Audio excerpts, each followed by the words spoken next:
Hi guys! This is Dave and welcome back to my YouTube channel. Since rotational brownouts can happen anytime, especially during typhoon and monsoon season, how do you plan to work from home and stay connected in times like this? Buying an electric generator can be costly and not for everyone, but getting a high-capacity power bank can be a cheaper and simpler option.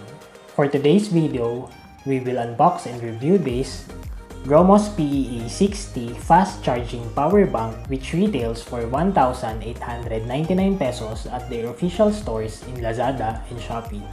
Let's start unboxing.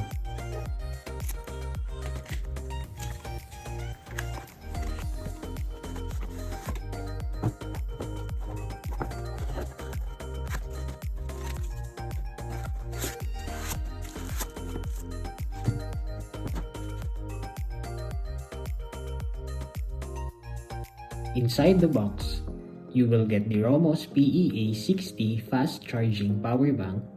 Capacity is 60,000 mAh or 22.5 watts. Its micro USB charging cable. And lastly, the instructions and tips. For the specifications, battery type is lithium polymer. Capacity is 60,000 mAh. Maximum power output is 22.5 watts.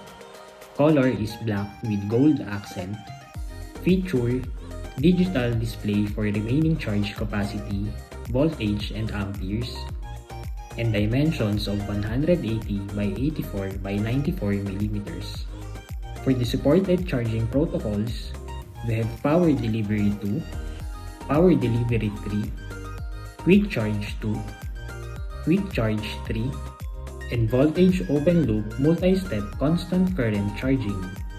We also have Fast Charge Protocol, Supercharge Protocol, Adaptive Fast Charging, Pump Express 2, Pump Express 3, Spread Room Fast Charge Protocol, and Battery Charging 1.2. For the ports, we have USB 1 output, USB 2 output, USB fast charge output, and USB-C fast charge output. We also have USB-C input, Lightning input, and micro USB input. When I got this, it had 78% remaining charge capacity and it took a continuous 25 hours to completely discharge it while it's connected to our Wi-Fi modem. Charging it from 0% to 100% took 29 hours using a 5 volts power adapter and a USB-C cable. Continuously powering our 12 volts 1.5 amperes Wi-Fi modem while broadcasting 2.4 GHz and 5 GHz signal took 38.5 hours until the power bank got completely discharged, so I completely recommend this product. And that's it for the unboxing and review of this Gromos PEA60 Fast Charging Power Bank.